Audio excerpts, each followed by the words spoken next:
ሰላም ብያችኋለሁ ወንድማችሁ ይሳቅ ነኝ ከሜርሲ ሚዲያ ዛሬ ኢንስትሩሜንታል ሚውዚክ ይሻርለም የመጣውኝ አንድ ሐሳብ ከመጽሐፍ ቅዱስ ላወራላችሁ ስለፈለኩኝ ነው መጀመሪያ ግን የዩቲዩብ ቤተሰቤን በጣም ማመስገን ፈልጋለሁ ምክንያቱም አይ ቲንክ ቪዲዮ መልቀቅ ከጀመርኩኝ ላይክ አንድ አመት ከ4 ወር እንደዚህ ሆኖኛል ግን በጣም ብዙ ሰብስክራይብ አድርጋችኋል ብዙ ሼር አድርጋችኋል ብዙ ገፍተናልና አንድ አመት ውስጥ ኢኔል መድረስ በጣም ቀላል አይደለም ስለዚህ ይሄንን እንዲደርስ ያደረጋችሁ እናንተ ናችሁና ላመሰግናችሁ ፈልጋለሁ እግዚአብሔር ይባርካችሁ ላለው ወደ ዛሬው ሐሳብ በቀጥታ ስገባ ወደዚህ ዓለም ሐሳብ ብቻ ፎከስ ያደረጉ ነገር ግን የማይታየውን ዓለም በእምነት ደግሞ የምንጠብቀውን ዓለም የሰማያዊውን ተስፋ የዘነጉ ሰዎች እግዚአብሔር ቃል ምን እንደሚል ስለነሱ ላወራ ስለፈለኩኝ ነው አይዶንት ጧት እንደዚህ አይነት ሐሳብ ልቤ ላይ መላለስ ነበርና ይሄንን ብናገር ብዬ ስላሰብኩኝ ነው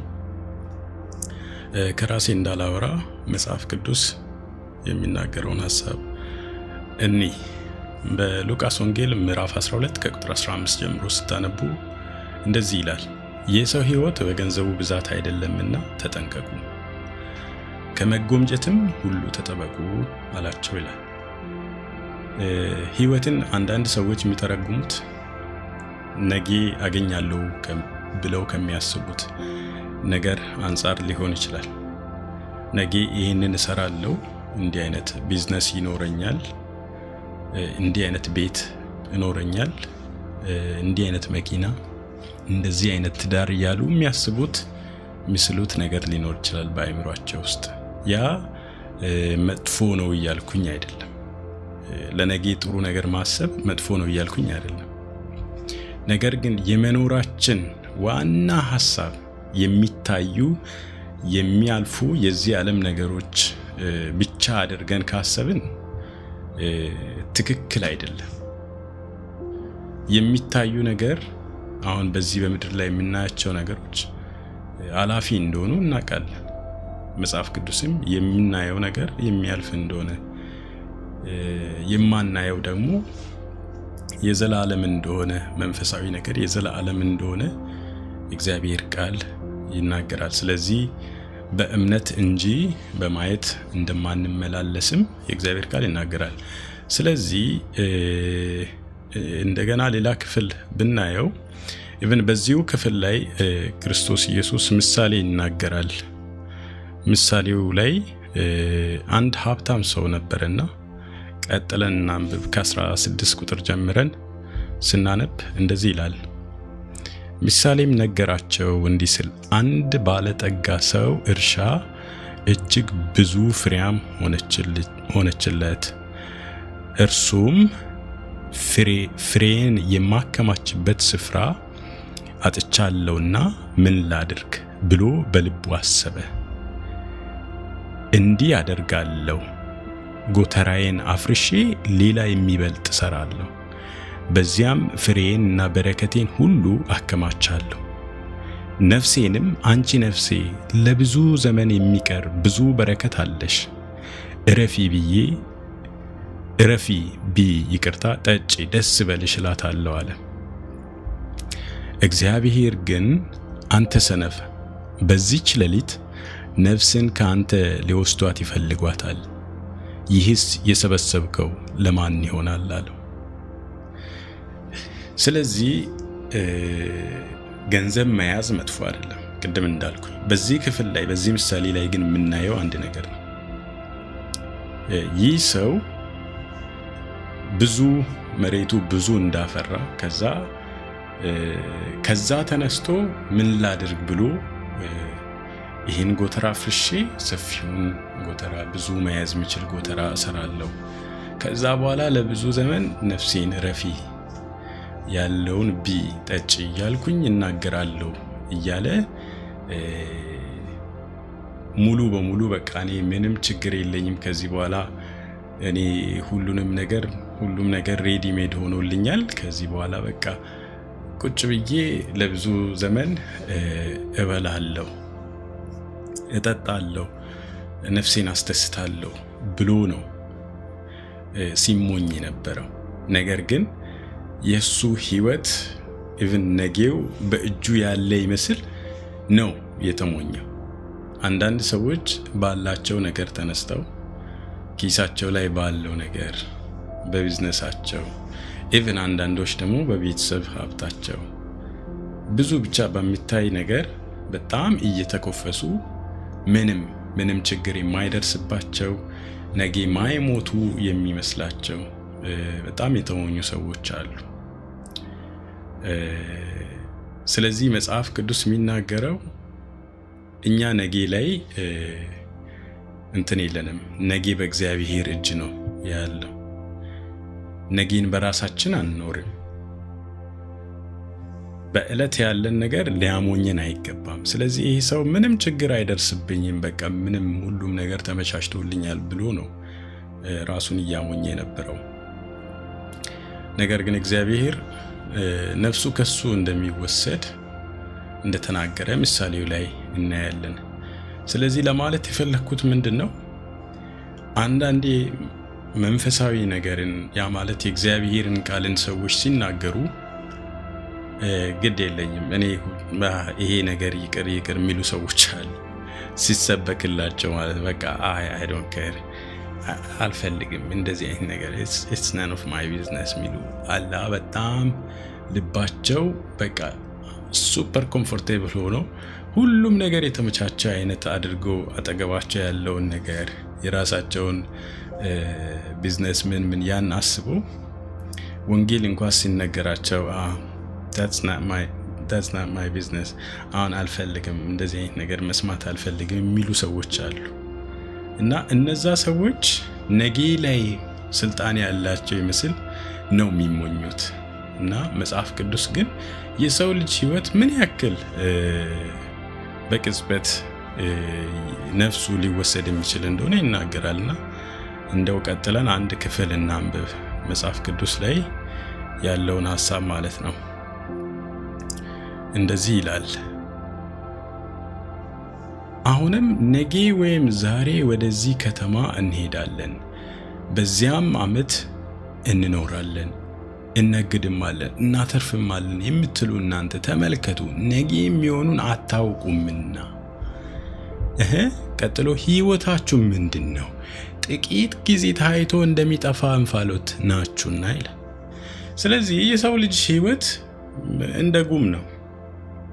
የዚች ምድር ህይወት ብዙ ጥሩ ስም የነበራቸው ሰዎች ብዙ ሀብት የነበራቸው ሰዎች ብዙ ዝና የነበራቸው ሰዎች ታሪክ ሆነው ቀርተዋል አልፈዋል። ዛሬም በሀብት የሚመኩና በዚህ ምድር ሁሉም ነገር ስለተመቻቸላቸው ምንም በቃ ነፍሳቸውን የሚያስጨንቅ ነገር የሌለ የሚመስላቸውና ወንጌልን ሪጀክት የሚያደርጉ ሰዎች እየተሞኙ ነው። ህይወት የጥቂት ጊዜ በእግዚአብሔር ፊት እንደጉም ነች። ኢቭን 1000 ዓመት እንደ አንድ ቀን እንደሆነ መጽሐፍ ቅዱስ ላይ ይናገራልና ስለዚህ የምትሞኙ ሰዎች እግዚአብሔር በብዙ ይባረካችሁ ሰዎች ብዙ ሀብት ያላችሁ ለብዙ ሰዎችን መሆን የምትችሉ ሰዎች በዛ አትመኩ በሀብታችሁ አትመኩ። ሀብታችሁ ገንዘባችሁ ሁሉን ነገር እንደሚሰጥ አድርጋችሁ አታስቡ። ገንዘብ የምትጠቀሙበት መጽሐፍ ቅዱስ ያዕቆብ ላይ እንደሚናገር የደከሙትን የምትረዱበት እናንተም ደግሞ ኢንጆይ የምታረጉበት ህይወታችሁን የምትኖሩበት ነው። ከዛ ባለፈ ግን ሙሉ ትረስታችሁን ጤናችሁ ገንዘብ ላይ የቤት ሰላማችሁ ገንዘብ ላይ ሁሉንም ነገር ገንዘብ አምላክ እስከሚሆናችሁ ጌታ እስከሚሆናችሁ ድረስ ትረስታችሁን ገንዘብ ላይ አታድርጉ። ገንዘብ በጣም የገንዘብ እንትን ማለት ነው በጣም deceitful ነው የሚያታልል ማለት ነው። ሙሉ በሙሉ ሰው ፎከስ አድርጎ ገንዘብን የሚሰማ ገንዘብን የሚያደምጥ ከሆነ ስለዚህ እንደገና መጽሐፍ ቅዱስ ላይ I think ሉቃስ ማርቆስ 10 ላይ ያለውን ሐሳብ እንይና አንድ ሰው ጌታን የዘላለም ህይወት ለማግኘት ጠይቆ ግን እንዴት ደግሞ እንዳያምን የገንዘብ ፍቅር እንደከለከለ እናየዋለን። እሱን ክፍል ደግሞ እናንብብና እንቀጥላለን። የማርቆስ ወንጌል ምዕራፍ 10 ከቁጥር 17 ነው የሚገኘውና እርሱም በመንገድ ክርስቶስ ኢየሱስ ሕፃናትን ከባረከ በኋላ ወደ መንገድ እንደወጣ ይናገራል። እርሱም በመንገድ ሲወጣ አንድ ሰው ወደ እርሱ ሮጦ ተንበረከከለትና ቸር መምህር ሆይ ይላል፣ የዘላለምን ሕይወት እወርስ ዘንድ ምን ላድርግ ብሎ ጠየቀው። ከዛ በኋላ እንግዲህ ጌታ ይመልሷል። እናንብብ። ኢየሱስም ስለምን ቸር ትለኛለህ? ከአንዱ ከእግዚአብሔር በቀር ቸር ማንም የለም። ትእዛዛትን ታውቃለህ፣ አታመንዝር፣ አትግደል፣ አትስረቅ፣ በሐሰት አትመስክር፣ አታታልል፣ አባትና እናትህን አክብር አለው። እርሱም መምህር ሆይ ይህን ሁሉ ከሕፃንነቴ ጀምሬ ጠብቄአለሁ አለው። ኢየሱስም ወደ እርሱ ተመልክቶ ወደደውና አንድ ነገር ጎደለ፣ ሂድ ያለህን ሁሉ ሸጠህ ለድሆች ስጥ፣ በሰማይም መዝገብ ታገኛለህ፣ መስቀሉንም ተሸክመህ ና ተከተለኝ አለው። ነገር ግን በደንብ ስሙ፣ ፊቱ ጠቆረ፣ ብዙ ንብረት ነበረውና እያዘነም ሄደ። ኢየሱስ ዞር ብሎ አይቶ ደቀ መዛሙርቱን ገንዘብ ላላቸው ወደ እግዚአብሔር መንግሥት መግባት እንዴት ጭንቅ ይሆናል አላቸው። ደቀ መዛሙርቱም እነዚህን ቃሎች አደነቁ። ኢየሱስም ደግሞ መልሶ ልጆች ሆይ በገንዘብ ለሚታመኑ ወደ እግዚአብሔር መንግሥት መግባት እንዴት ጭንቅ ነው። ባለጠጋ ይቀጥልና ባለጠጋ ወደ እግዚአብሔር መንግሥት ከሚገባ ግመል በመርፌ ቀዳዳ ቢያልፍ ይቀላል አላቸው ይላል።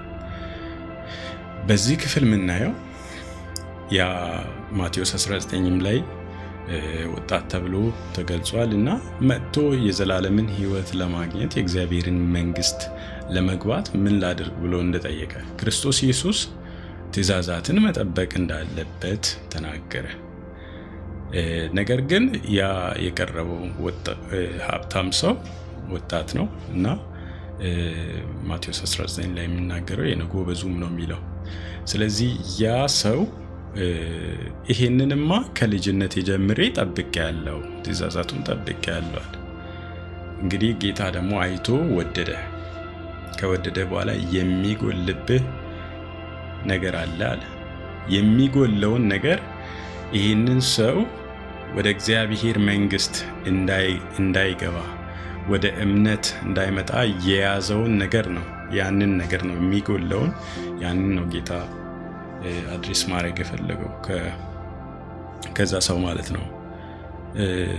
ያለህን ሁሉ ሽጠህ ለድሆች አካፍለህ ተከተለኝ፣ በሰማይ መዝገብ ታገኛለህ አይነት ነገር ተናገረ። ያ ማለት መዝገብ ማለት በሰማይ ትሬዠር እንዳለ፣ አሁን ያለህን ድሆችን ብታበላ ብትመግባቸው፣ መስቀሉንም ተሸክመህ ብትከተለኝ በሰማይ መዝገብም ታገኛለህ አለ። ስለዚህ የዘላለም ሕይወት እንደሚያገኝ መዝገብም ደግሞ እንደሚያገኝ ጌታ ይህንን ተናገረ። ሪዋርድም እንደሚሆን አት ሴም ታይም የዘላለም ሕይወትም እንደሚያገኝ ነው ጠቅለል አድርጎ ጌታ የተናገረው። ግን ይሄ ሰው ይሄ ሀብታም ሰው ፊቱ ጠቆረ ነው የሚለው። ፊቱ የጠቆረበት ምክንያት ሲናገር ብዙ ገንዘብ ስለነበረው ክርስቶስ ኢየሱስ የተናገረውን ከማመን ይልቅ ገንዘብን ያምናል፣ በገንዘብ ይታመናል። ያ ማለት ገንዘቡን በደንብ ያምናል። ገንዘብ የሚፈልጋቸውን ነገሮች መስጠት እንደሚችል ገንዘቡን ያምናል። ጌታን አምኖ በሰማይ ትሬዠር አገኛለሁ የሚለውን አያምንም። ገንዘብ ግን በእለት የሚሰጠውን ነገር ያምናል። ስለዚህ የገንዘብ ፍቅር ልቡን ይዞታል። ስለዚህ እያዘነ ሄደ።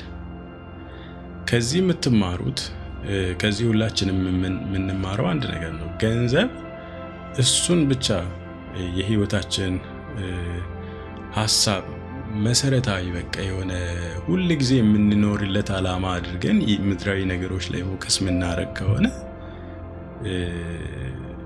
የእግዚአብሔርን እውነት የእግዚአብሔርን ሐሳብ የተፈጠርንበትን ዓላማ እንድናገለግል ዘንድ አይሰጥም።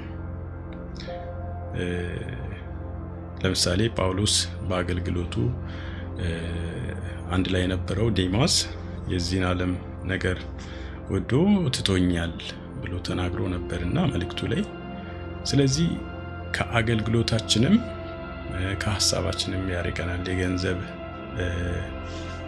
ፍቅር ማለት ነው ልባችን ውስጥ እና ይሄንን መጠንቀቅ ያስፈልጋል። ስለዚህ ሀብት ኖሯችሁ ሀብታም ሆናችሁ መንፈሳዊውን ነገር የዘላለም ሕይወት ጉዳይ የእግዚአብሔር መንግስት አገልግሎት ችላ ያላችሁ ሰዎች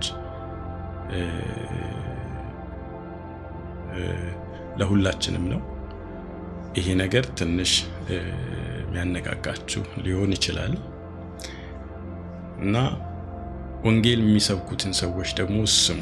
ሁሉንም ነገር ገንዘባችሁ በዚህ ሰዓት ወር ሀብታችሁ ለናንተ ነገሮችን ማድረግ ስለቻለ ብቻ ነገ ሞት የሌለ አድርጋችሁ ነገ የዘላለም ሕይወት ከዚህ ሕይወት በኋላ ሌላ ሕይወት የሌለ አድርጋችሁ የሚሰብኩትን ሰዎች የሚታጣጥሉ ሰዎች በእግዚአብሔር ፊት እንዳትሞኙ መጽሐፍ ቅዱስ ይናገራልና ለዛ መጽሐፍ ቅዱስ እንደተናገረን ክርስቶስ ኢየሱስ እንደሞተልን ማመን አለብንና ያንንም ሐዋርያ ሥራ ላይ ምን ማድረግ አለብን እድን ዘንድ ምን ማድረግ አለብን ብሎ ያ የእስር ጠባቂ እነ ጳውሎስን ጠይቆ ነበር። እነሱ በክርስቶስ ኢየሱስ እመን አንተና ቤተሰቦችህ ትድናላችሁ ብሎ ነው የተናገሩት።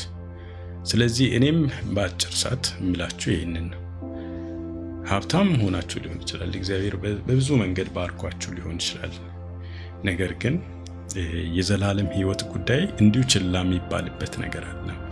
ሰው ዓለምን ሁሉ ቢያተርፍ ነፍሱን ግን ቢያጣ ጥቅም የለውም። ለነፍሳችሁ የሚሆን መተኪያ የለውም። የናንተም ሕይወት የስኬታችሁም ልኬት በእግዚአብሔር ፊት ዓለማዊ አቺቭመንት ሜርሊ አቺቭመንት ላይሆን ይችላል እና በሁሉም ስኬታማ ሆኑ ነገር ግን ፎከሳችሁ ሕይወት የዘላለም ሕይወት አግኝታችሁ ቢሆን ደግሞ በጣም የተሻለ ነው እና ያላችሁ ፖዚሽን ያላችሁ ሀብት ያላችሁ በዓለም ላይ ያላችሁ ስኬት ከእግዚአብሔር መንግስት ደግሞ ልባችሁን እንዳታምኑ ዲሲቭ አድርጎ ወንጌልን ሰምታችሁ ኦቤይ ሳታረጉ ለእግዚአብሔር ቃል እውነት ታዛችሁ የእግዚአብሔርን ፈቃድ ያውም ልጁን አይቶ ሰው ሁሉ በልጁ እንዲያምን የእግዚአብሔር ሐሳብ ነውና ያንን ሳትፈጽሙ በክርስቶስ ኢየሱስ ሳታምኑ ሕይወታችሁ እንዳያልፍ እላለሁኝ። መጽሐፍ ቅዱስ ላይ ሁላችንም እንደምናውቀው ሮሜ ምዕራፍ 10 ከቁጥር 9 ጀምሮ እንደዚህ ይላል ኢየሱስ ክርስቶስ ጌታ እንደሆነ በአፍህ ብትመሰክር እግዚአብሔርም ከሙታን እንዳስነሳው በልብህ ብታምን ትድናለህና ሰው በልቡ አምኖ ይጸድቃልና በአፉ መስክሮ ይድናል ይላል። ስለዚህ በእርሱ በክርስቶስ ኢየሱስ የሚያምን በፍጹም እንደማያፍር ይናገራል። መተማመናችሁ በኢየሱስ ላይ ይሁን በመስቀሉ ሥራ ላይ ይሁን ፎከሳችሁ ደግሞ በሚታየው ሳይሆን በማይታየው የዘላለም ሕይወት እና የእግዚአብሔር መንግስት አገልግሎት ላይ እንዲሆን ብዬ እናገራለሁና በጌታ ከሆናችሁ ክርስቶስ ኢየሱስ በቃሉ እንደተናገረ በምድራዊውም በሰማያዊውም ደግሞ እንደምትባረኩ የእግዚአብሔር ቃል እውነት ነውና እሱም ብዬ ሐሳቤን ተቀልላለሁ። እንደዚህ ይላል ሉቃስ ወንጌል ምዕራፍ 18 ከቁጥር 28 ጀምራችሁ ስታነቡ ጴጥሮስም እነሆ እኛ ሁሉን ትተን ተከተልንህ አለው። አለ ኢየሱስን ማለት ነው። እርሱም እውነት እውነት እላችኋለሁ ስለ እግዚአብሔር መንግስት ቤትን ወይም ወላጆችን ወይም ወንድሞችን ወይም ሚስትን ወይም ልጆችን የተወ በዚህ ዘመን ብዙ እጥፍ በሚመጣውም ዓለም የዘላለምን ሕይወት የማይቀበል የለም አላቸውና ጌታ ለቃሉ ታማኝ ነው። እኔም የሚላችሁ ጌታን ያላወቃችሁ ሰዎች ከሆናችሁ ነገ ምንም ችግር የማይደርስባችሁ ይመስላችሁ ከሆነ ልክ ማትሞቱ አይነት እስከሚመስል ሀብት ያላችሁ የኦን ያረጋችሁ ፕሮፐርቲ ዲሲቪ ያደረጋችሁ ሰዎች ካላችሁ የዚህ ዓለም ነገር ቀሪ ነው። ሁላችንም ሟቾች ነን። ባላችሁ ነገር ተመክታችሁ እኔ ምንም አይመጣብኝም ብላችሁ ወንጌል የሚሰብኩትን ሰዎች ሳትሰሙ ለእግዚአብሔር ቃል ሳትታዘዙ በክርስቶስ ኢየሱስ ሳታምኑ እንዳትሞቱ በማለት እችን መልእክት ለማስተላለፍ ነው ወደ እናንተ የመጣሁኝ። ጸጋና ሰላም ይብዛልን።